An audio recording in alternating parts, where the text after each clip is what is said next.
वक्रतुंड महाकाय सूर्यकोटि समप्रभ निर्विघ्नं कुरु मे देव सर्वकार्येषु सर्वदा।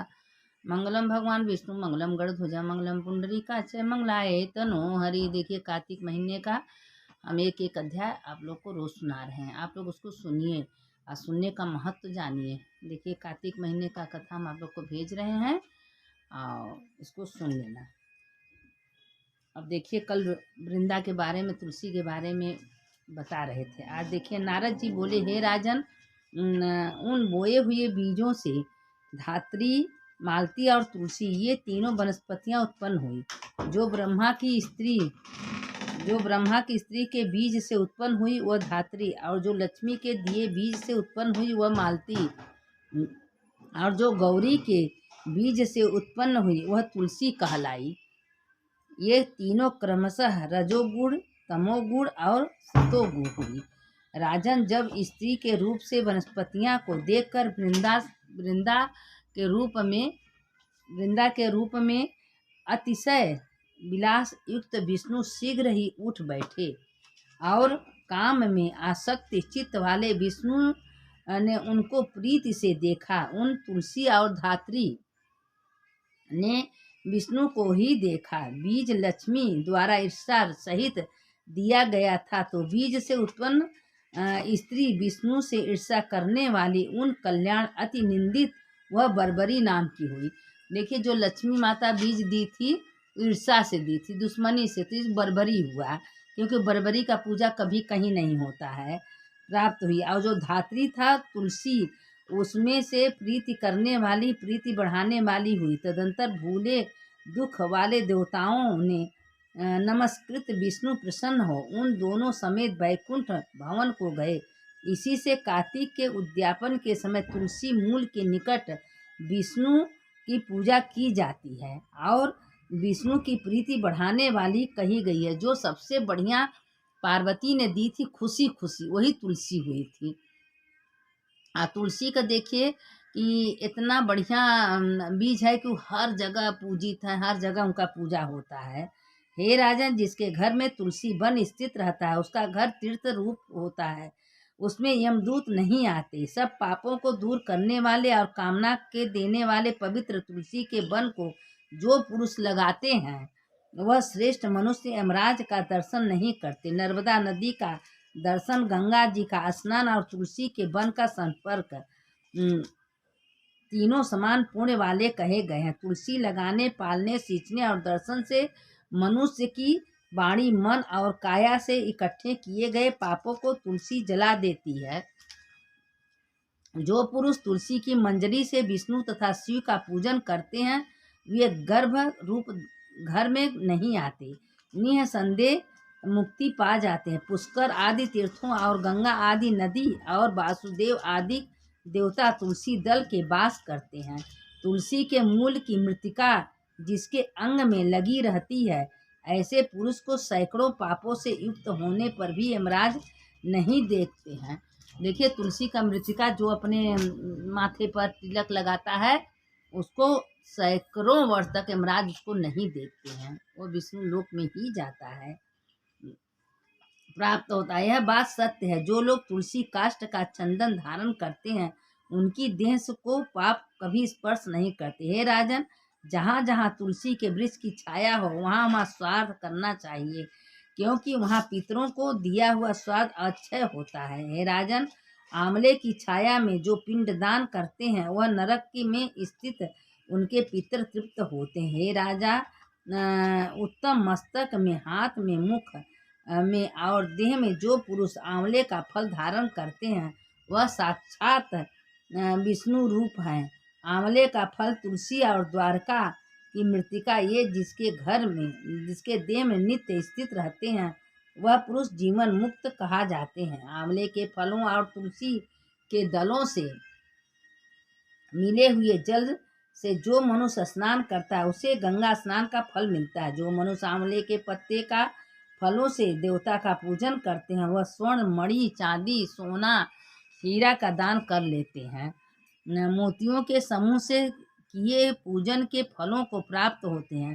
तीर्थ, मुनीश्वर और देवता कार्तिक में तुला राशि के सूर्य होने के समय सदा धात्री के आश्रय में स्थित होते हैं। जो मनुष्य द्वादशी को तुलसी दल तथा कार्तिक में धात्री फल का छेदन करते हैं अति निंदनीय नरक को प्राप्त होते हैं। जो कार्तिक के महीने में आंवले के वृक्ष के नीचे विष्णु का पूजन करते हैं उनको सब क्षेत्रों में विष्णु के पूजन का फल प्राप्त होता है। धात्री तुलसी के महाशय को विष्णु भगवान की महिमा के समान चतुर्मुख ब्रह्मा भी कहने में समर्थ है।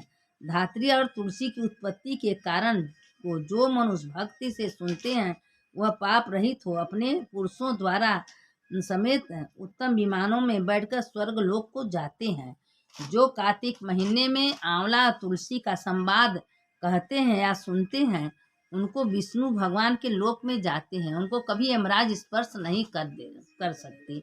इसलिए कार्तिक महीने का बहुत बड़ा महत्व है। जो कार्तिक महीने का कथा सुनता है, दूसरों को सुनाता है, पढ़ता है, उसके समस्त पाप नष्ट हो जाते, इसमें कोई संदेह नहीं है। इसीलिए कहते हैं कि कार्तिक महीने का कथा, कहानी, पूजन सब करना चाहिए। कार्तिक में आंवले का, तुलसी का, पीपल का, सबका सुनना चाहिए।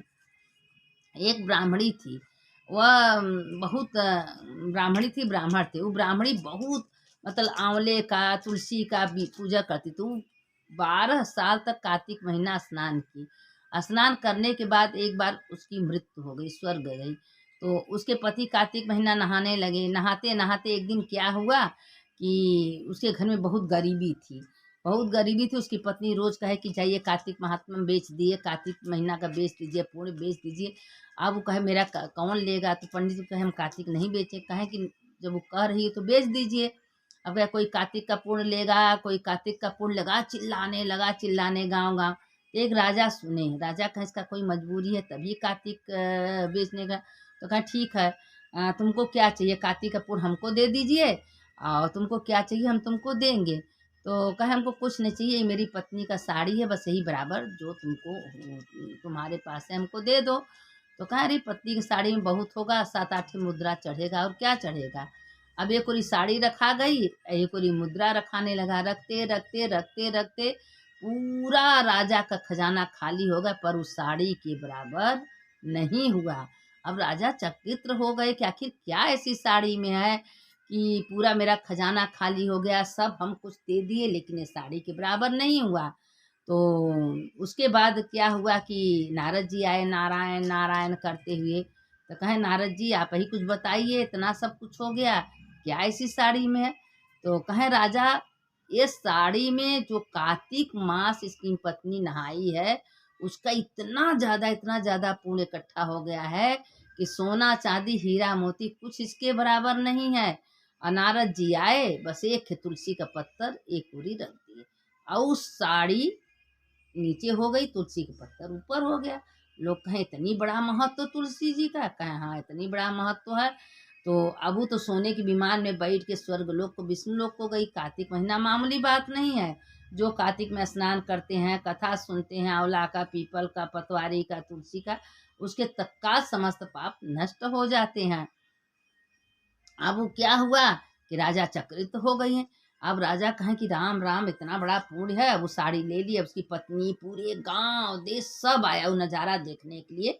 तो साड़ी के बराबर राजा का कभी कोई खजाना न खाली हो न भर गया, लेकिन साड़ी के बराबर नहीं। उसकी बहू माफ़ी मांगने लगी अपने ससुर से, पिताजी हमको क्षमा कर दीजिए, हम बहुत बड़ा गलती किए, कार्तिक इतना बड़ा महिमा है। अब उसके बाद उसका बेटा बहू राजा ढिढोरा पिटवा दिए कि जो भी कार्तिक महीने का स्नान करेगा, जप करेगा, पूजा करेगा, पाठ करेगा, दान करेगा, उसके घर में कभी कोई चीज़ की कमी नहीं होगी। और जब वो धोती लेके ब्राह्मण अपने घर गया तो फूल धान रुपया पैसा सब भर गया। कोई बोरा का बोरा चावल, कोई गेहूँ, कोई आटा, कोई सब कुछ धान दौलत देने लगा। उसके घर में पूरा भंडार भर गया। अब उसकी जो बहू थी उसको भी समझ में आ गया कि हम कभी समझ नहीं पाए थे कि कार्तिक महीने का इतनी बड़ी महत्व है। अंत में क्या हुआ कि कार्तिक महीने का पुण्य जो उसके परिवार ने सब, पूरा राजा जब ढिढोरा पिटवा दिए तो पूरे गांव देश सब करने लगे। तो वो ब्राह्मण क्या हुआ कि जाता था पीपल में, आंवला में जल देने, रोज देता था और रोज पूजा करता था। पीपल में से आवाज़ आती थी कि पिताजी हमको अपने घर ले चलिए, पिताजी अपने घर ले चलिए। और पिताजी उसको क्या किए कि कहें कि हमारे तो खुद छठ लड़कियां हैं और फिर हम इसको अपने घर कैसे ले जाएं। तो उसकी माँ कहे कि नहीं, वो लक्ष्मी माता हैं, जैसे तुम्हारे इच्छा हो वैसे साथ लिया। अब वो लड़की घर में आते मंतर उसके घर में धन धान रुपया पैसा सब भरने लगा, खूब भोजन पानी कायदे से मिलने लगा। तो वो ब्राह्मणी बोली, हम कहीं आपसे हम कह रहे थे ना कि स्वयं लक्ष्मी माता हमको घर ले आइए, और जब उनके घर में कुल भंडारा भर दे तो हम एक जगह नहीं रुकते, हम जा रहे हैं। तो कहें नहीं, आप मेरी बेटी बन के आए तो मेरे घर रहना पड़ेगा। कहें एक अंश से हम तुम्हारे घर रहेंगे और सगरो रहेंगे, हम बहुत चंचल हैं, हम एक जगह नहीं रहते हैं। जो मेरा सेवा करता है, पूजा करता है, मेरे नाम से दीपक जलाता है, उसी के घर में हम वास करते हैं। शाम के पहर जो प्रदोष काल में इसके दरवाजे पर दिया जलती है, और जो मेरा कथा कहानी सुनता है, जो पीपल पतवारी कार्तिक महीना में आंवला तुलसी का पूजन करता है, उसी के घर में हम वास करते हैं और मेरा निवास वही जग होता है। और जो कार्तिक महीना में स्नान दान जप पूजा नहीं करते, उसके घर में हम वास नहीं करते हैं। अब लक्ष्मी माता वहाँ से चली गई तो सामने ब्राह्मण था। ब्राह्मण कहा कि आप कौन है, छोटी सी कन्या बनी है। कहें हम छोटी सी कन्या नहीं है, माता लक्ष्मी है, क्या चाहिए। कहें कि हम बहुत गरीब है, झुपड़िया में रहते हैं। उन्होंने एक लात मारनी को झुपड़िया से महल बन गया। अब आगे गई तो एक गरीब दरिद्रीन भिखारी बैठी थी। कहा तुमको क्या चाहिए। कहा हमारे पास तो देखिए कुछ नहीं है। उसको भी छू दी, उसको अभी शरीर कंचन हो गया। तो क्योंकि ये कार्तिक महीने का फल है, जो कार्तिक महीने में अगर स्नान दान जब पूजा करता है और पूर्ण सबको देता है, उसको समस्त पाप नष्ट हो जाते हैं। इसीलिए कहते हैं कि कार्तिक महीने में बहुत बड़ा महत्व है तुलसी जी का पूजा करना, तुलसी जी का दीप दान करना। देखिए अगर सवेरे आप दीप दान नहीं करते, शाम को जरूर दीप दान करना चाहिए। और बेले के पेड़े में, औरा में, पीपल में कथा कहानी सुनना चाहिए, दान पुण्य करना चाहिए। जो ऐसा करता है उसके समस्त पाप नष्ट हो जाते हैं।